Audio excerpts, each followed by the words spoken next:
Meu avô sempre dizia que a floresta atrás do sítio dele era diferente. Não era só pelo tamanho ou pela densidade das árvores. Era como se ela tivesse vontade própria. Eu cresci ouvindo aquelas histórias de assombração, de vultos, de luzes, de sons que ninguém conseguia explicar. Mas sempre achei que era só exagero para assustar criança. Era uma noite quente de dezembro, tão quente que parecia que o ar pesava no peito. Estava difícil dormir, e a velha casa de madeira rangia a cada sopro de vento. Resolvi sair para tomar um pouco de ar, sem nem calçar chinelos. A casa do meu avô ficava no final de uma estradinha de terra, rodeada por mata dos dois lados. O cheiro da terra molhada, misturado com o calor do verão, era quase sufocante. As cigarras cantavam alto e, ao longe, ouvia-se o coachar dos sapos nos brejos. Enquanto caminhava pelo quintal, tentando escapar do calor sufocante, reparei numa coisa estranha. Havia pequenas luzes piscando entre as árvores, do outro lado da cerca. A princípio, achei que fossem vagalumes, mas era diferente.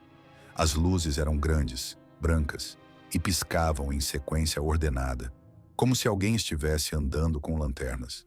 Fiquei parado, hipnotizado, até que fui correndo chamar meu primo.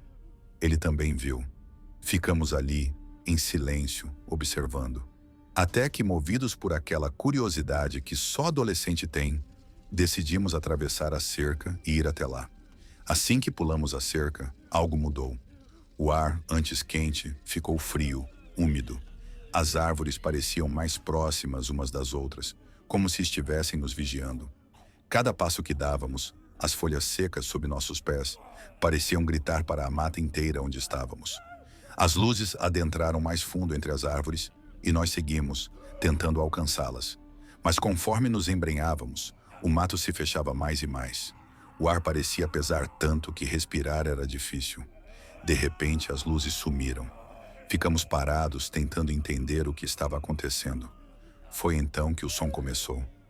Um sussurro, como se dezenas de vozes falassem ao mesmo tempo, sem formar palavras. A sensação de estar sendo observado era esmagadora. Tentamos voltar, mas o caminho de volta simplesmente não existia mais. A mata parecia diferente, irreconhecível, como se estivéssemos em outro lugar. Então ouvimos os passos, pesados, arrastados, vindo de algum ponto à nossa esquerda. Mas quando olhávamos, não havia nada. Só a escuridão entre as árvores. O desespero bateu. Começamos a correr sem direção, tropeçando em raízes, rasgando a pele nos galhos secos. Eu podia sentir algo correndo ao nosso redor, nos acompanhando, mas não ousava olhar para trás. Depois do que pareceu uma eternidade, vimos a luz fraca da varanda da casa do meu avô. Corremos na direção dela, como se nossas vidas dependessem disso. Quando atravessamos a cerca de volta, sentimos um estalo, como se algo tivesse ficado preso do outro lado. Meu avô estava de pé na varanda, braços cruzados, expressão fechada. Não disse uma palavra. Apenas nos mandou entrar e trancou a porta atrás da gente com 3 voltas na chave. Naquela noite, antes de dormir, ele finalmente explicou. Essas luzes, elas não são desse mundo. Quem as segue muitas vezes não volta. E se volta, volta diferente. Eu nunca mais pisei naquela mata depois disso. Mas às vezes ainda vejo as luzes piscando entre as árvores, me chamando.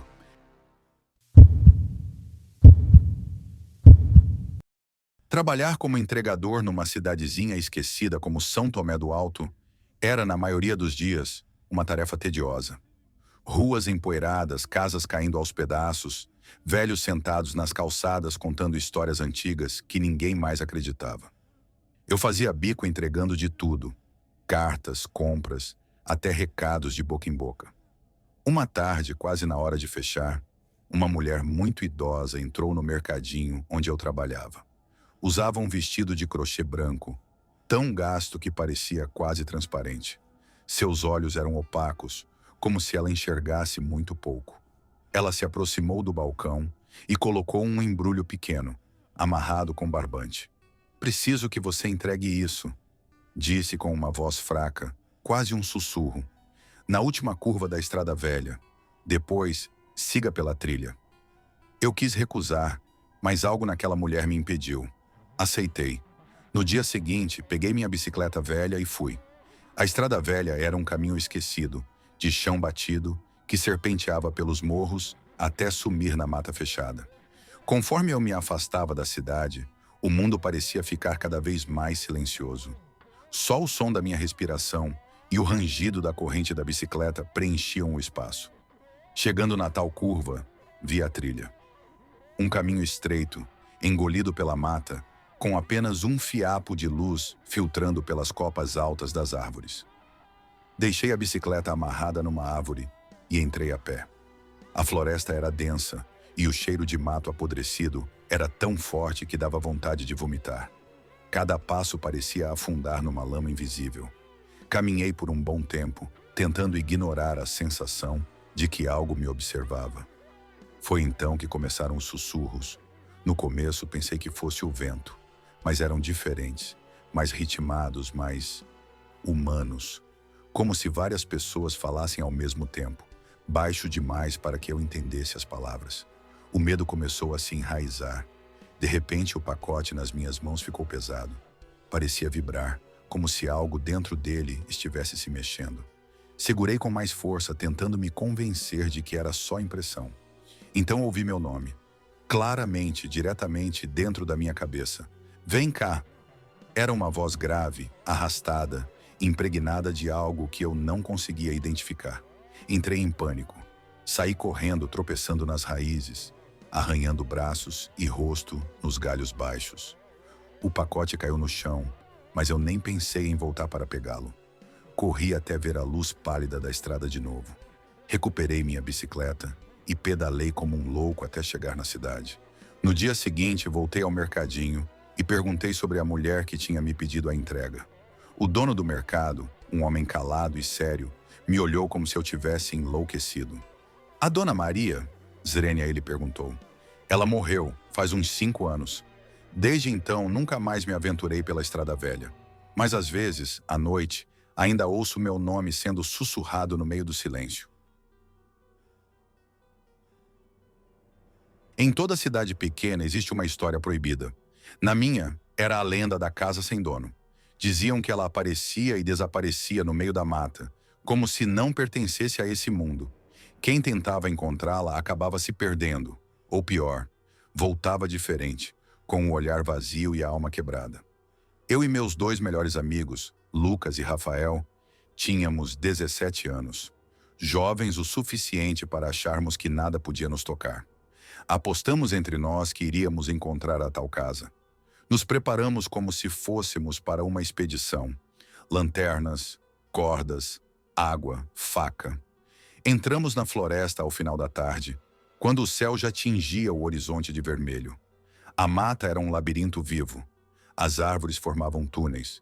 Os galhos se entrelaçavam acima de nossas cabeças, bloqueando o pouco de luz que ainda restava. Depois de horas andando em círculos, quando já pensávamos em desistir, a encontramos. A casa sem dono. Era uma cabana pequena, quase afundada no chão, como se estivesse sendo engolida pela própria floresta. A madeira estava podre e a porta semiaberta rangia suavemente com o vento.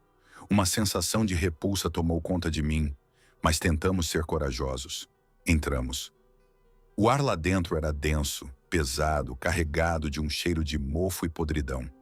O chão estava coberto de folhas secas, e nas paredes havia desenhos estranhos, símbolos feitos com algo que parecia ter sido riscado à força. No fundo do único cômodo, uma cortina preta escondia uma porta de porão.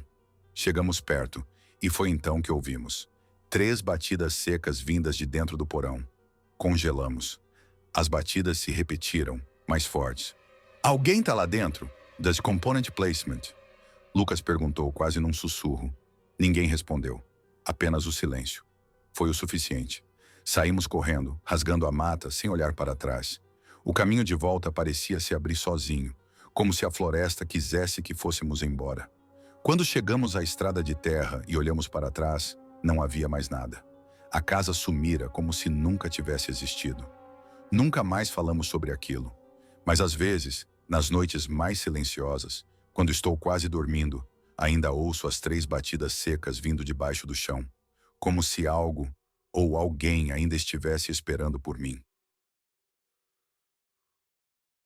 Quando minha avó morreu, herdamos sua antiga casa de campo, no interior de uma cidade pequena.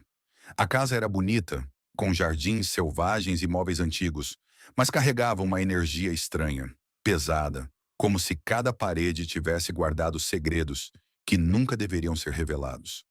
No centro da casa havia uma porta diferente das outras. Ela era de madeira grossa, escura, reforçada com ferros antigos, e uma fechadura tão enferrujada que parecia não ter sido aberta há décadas. Desde que eu era pequeno, minha avó repetia com olhos assustados: "Prometa que nunca, nunca entre nesse quarto." Por respeito, ou talvez por puro medo, minha família obedeceu. A porta permaneceu fechada, trancada e esquecida, até a primeira noite que passamos ali. Era uma noite fria e ventava tanto que as janelas tremiam. Por volta das 3 da manhã, acordei com um som estranho. Arranhões, primeiro leves, como se unhas roçassem a madeira por dentro da porta proibida. Depois, mais fortes, mais desesperados, como se alguma coisa estivesse tentando sair de lá. Os barulhos pararam de repente, mas um silêncio pesado tomou a casa. Era tão denso que até o som da minha respiração parecia alto demais.